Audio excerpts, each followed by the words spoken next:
Buenas tardes, nosotros somos el equipo Gotas de Fuego y este video es para presentar la práctica e implementación de un compensador de adelanto, en la cual pretendemos demostrar la obtención de una función de transferencia para el diseño de un compensador de adelanto, el cual deberá cumplir con ciertas condiciones para después proceder a implementarlo con ayuda de un circuito eléctrico conformado por resistencias, capacitores y amplificadores operacionales, circuito del cual se va a simular su respuesta con ayuda del software Multisim.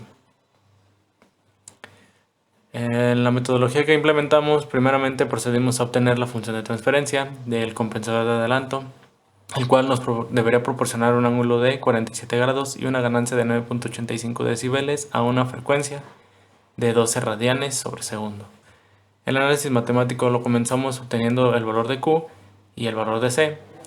Una vez teniendo estos valores, procedemos a calcular alfa con ayuda de la fórmula general. Obtuvimos las raíces de alfa y dimos por hecho que era 6.73. Una vez conociendo todas las incógnitas que se sustituyen en la expresión siguiente, donde obtendríamos A. Una vez teniendo A, lo sustituimos en la fórmula de la función de transferencia del compensador de adelanto y nos queda 6.73 S más 3.616 sobre S más 24.33.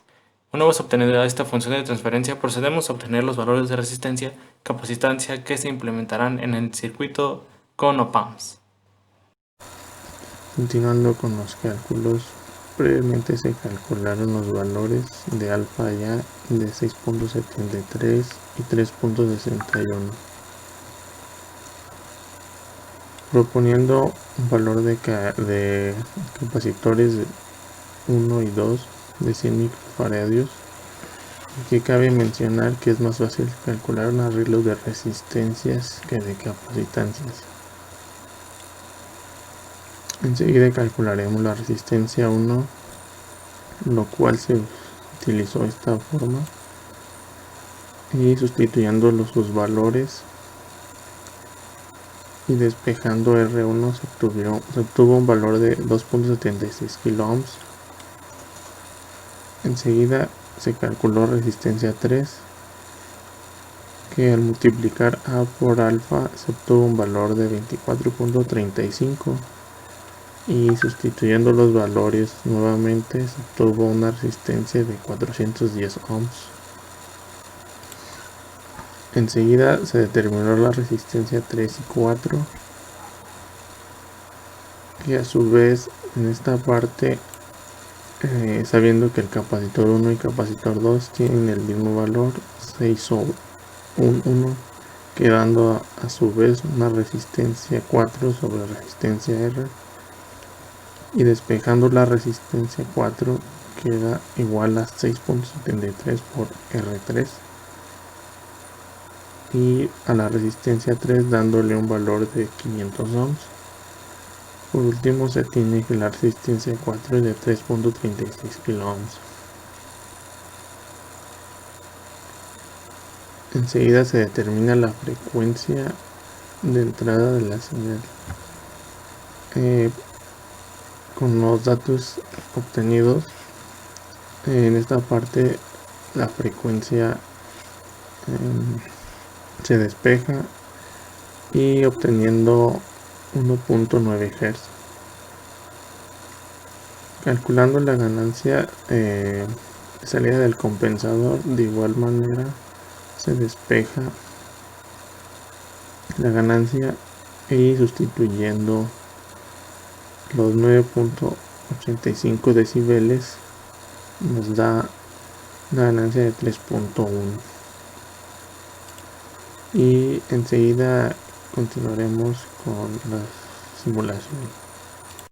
Y bien, aquí ya tenemos la implementación del compensador de adelanto utilizando amplificadores operacionales, el cual consta de dos amplificadores en una configuración inversora. Cabe mencionar que se está utilizando el amplificador 741, puesto que se está utilizando este arreglo de fuentes de más menos 15 volts, el cual estará alimentando a estos dos amplificadores operacionales. Los valores de resistencias y capacitores ya se mencionó anteriormente cómo fueron determinados. Y la señal de entrada se propuso que iba a ser una señal de 1 volt RMS a una frecuencia de 1.9 Hz. Esta frecuencia ya fue también calculada anteriormente. Y para poder observar el ángulo de desfasamiento entre la señal de entrada con respecto a la de salida, se tiene que hacer un análisis transitorio, para el cual ocupamos dos nodos identificados, el cual será este nodo donde está la señal de entrada y este nodo donde está la señal de salida, que está a la salida del segundo amplificador. A esta la llamamos BI y a esta la llamamos B0. Y para ello vamos a cambiar el tipo de simulación de interactiva a un análisis transitorio. En el tiempo de inicio lo dejamos en 0 y el tiempo de final lo dejamos en 2, puesto que a la frecuencia que se tiene la señal de entrada se espera que al menos termine un ciclo completo en aproximadamente 1.5 segundos, por lo que si lo dejamos este tiempo final en el orden de los milisegundos, quizá no nos llegue a mostrar ni siquiera un semiciclo.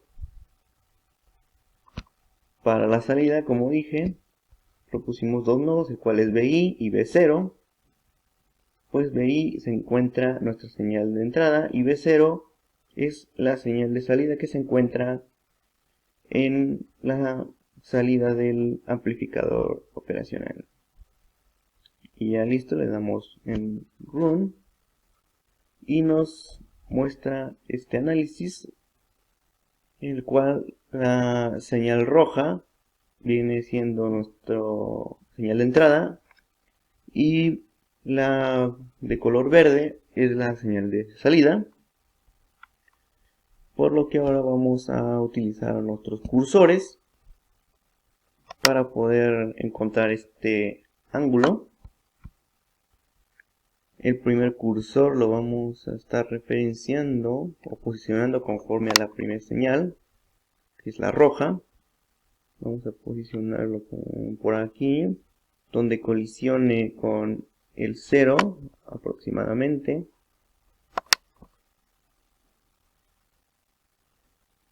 Y más o menos ahí. Y el segundo cursor con igual, de la misma manera, en un punto donde choque o colisione con el punto 0 de nuestra amplitud. Y listo. Aquí sería indistinto en donde los quisiéramos referenciar, pero para mayor facilidad, pues, donde ambas señales choquen o colisionen con el punto 0 de nuestra amplitud. Y listo. Aquí en nuestra ventana de cursores tenemos que nuestro dx, que para poder calcular nuestro ángulo venía representando nuestro delta t, el cual nos da de un tiempo de 68.7548 milisegundos. Este lo vamos a utilizar para poder determinar el ángulo, ya que no nos interesa el tiempo que hay entre ambas señales, sino su ángulo, pues tanto en la vida real como en la simulación no tenemos una herramienta el cual nos permita calcular el ángulo directamente. Esto lo mostraré enseguida, pero también hay que demostrar que tanto la señal de entrada como de salida son distintas, pues se espera que haya una ganancia de 3.1 aproximadamente, y como le estamos metiendo una señal de 1 volt RMS, que eso sería aproximadamente de 1.4142 volts pico. Entonces a la salida se espera un voltaje de 4.3840 volts pico. Como se muestra aquí, está a casi aproximadamente a ese valor, a pesar de que no tiene la forma deseada. Pero si se quiere ver un poco más a detalle, podemos cambiar el tipo de simulación a interactivo y ya tenemos aquí un multímetro conectado a la salida del segundo amplificador, el cual nos está dando un valor de 3.1 volt, pero este nos lo está dando en valor RMS, ya que si multiplicamos este número por raíz de 2, nos estará dando aproximadamente el 4.3840. Y ya para finalizar esta práctica, solamente tenemos que calcular el ángulo de desfasamiento que se encuentra entre la señal de entrada con respecto a la de salida.